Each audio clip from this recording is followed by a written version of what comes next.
আজকে সন্ধেবেলায় বেরিয়ে একটা অদ্ভুত জিনিস দেখলাম, দাঁড়াও তোমাদের দেখাচ্ছি। একজন মহিলাকে দেখলাম রাস্তার ধারে একটা লোকের পা ধরে হাউ হাউ করে কাঁদছে। তাদের কোনো পার্সোনাল প্রবলেম হবে হয়তো, এটা ভেবে তাদেরকে আর ইন্টারফেয়ার করলাম না, সোজা বেরিয়ে গেলাম। আমার শুধু সবাইকে একটাই কথা বলার, বিশ্বাস ছাড়া কিন্তু সম্পর্ক গড়ে ওঠে না। যাই হোক, যেতে যেতে দেখলাম এই পার্কটাতে একটা ফাংশন হচ্ছে, তাই গাড়ি থেকে নেমে চলে গেলাম গান শুনতে। দেখো কি সুন্দর লাইট দিয়ে সাজিয়েছে পার্কটা। ও হ্যাঁ, তোমাদের আরেকটা কথা বলি, এই পার্কেই কিন্তু আমার বিয়ের দিনের কিছু ফটোশুট হয়েছিল। এখান থেকে বেরিয়েই চলে গেলাম বড় ঠাকুরের মন্দিরে প্রণবী বাক্সে টাকা দিতে। কিন্তু আমার মুখের এই এক্সপ্রেশনটা কেন তোমরা কি জানো? মন্দিরে টাকা দিতে গিয়ে দেখি এই দুটো কুকুর এসে আগে প্রণাম করতে শুরু করে দিয়েছে ঠাকুরের সামনে। দেখো, আমি কিন্তু অ্যানিমাল লাভার, কিন্তু দূর থেকে। স্পেশালি রাস্তার ডগিগুলো যদি সামনে চলে আসে তো আমার তো অবস্থা পুরো খারাপ। কি করব তখন, কোন দিকে যাব বুঝে পাই না। আমার কিন্তু এদের প্রতি অনেক মায়া মমতা আছে।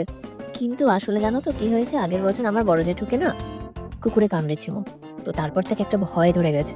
যাই হোক, তারপরে সুযোগ বুঝে ঠাকুরের কাছে টাকা ডিপোজিট করে একটু প্রণাম করে সঙ্গে সঙ্গে বেরিয়ে চলে আসলাম। তারপর একটা রুটির দোকানে গিয়ে রুটি তরকা কিনে সোজা চলে আসলাম বাড়িতে।